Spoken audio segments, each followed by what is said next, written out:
بسم اللہ الرحمن الرحیم۔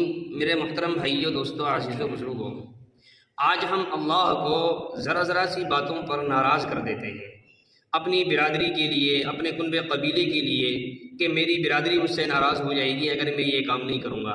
شادی بیاہوں کا معاملہ ہو تو ایک دوسرے کو راضی کرنے کے لیے، لوگوں کو راضی کرنے کے لیے ہم لوگوں کے خالق یعنی اللہ کو ناراض کر دیتے ہیں۔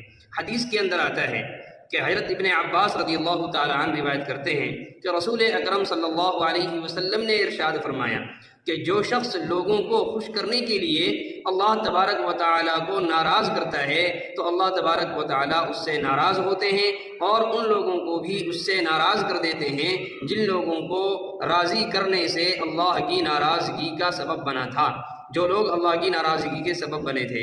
اس لیے میرے دوستو، عزیز و بزرگوں، اللہ کی رضامندی کو، اللہ کی خوشنودی کو آگے رکھو۔ اللہ ہمارا راضی ہوگا تو ہمارے سارے کام بنتے چلے جائیں گے۔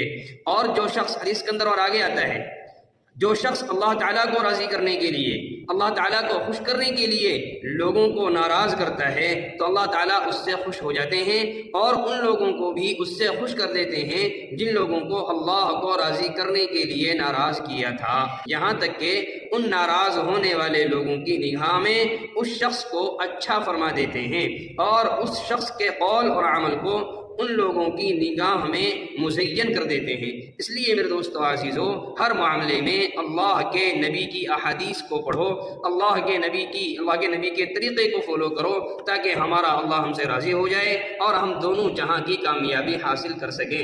اگر ہم نے اللہ کو ناراض کر کے زندگی گزاری، اپنا کوئی عمل اللہ کو ناراض کر کے کیا تو وہ عمل ہمارا قابل قبول نہ ہوگا۔ اس لیے ہم جو بھی عمل کریں اللہ کی رضا کے لیے کریں۔ اگر اس عمل سے ہمارا اللہ ہم سے ناراض ہو رہا ہے تو ہم ہرگز اس عمل کو نہ کریں، چاہے پوری دنیا ہم سے ناراض ہو جائے۔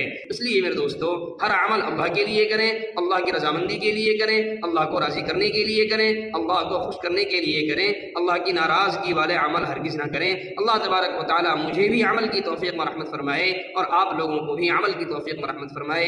السلام علیکم ورحمۃ اللہ وبرکاتہ۔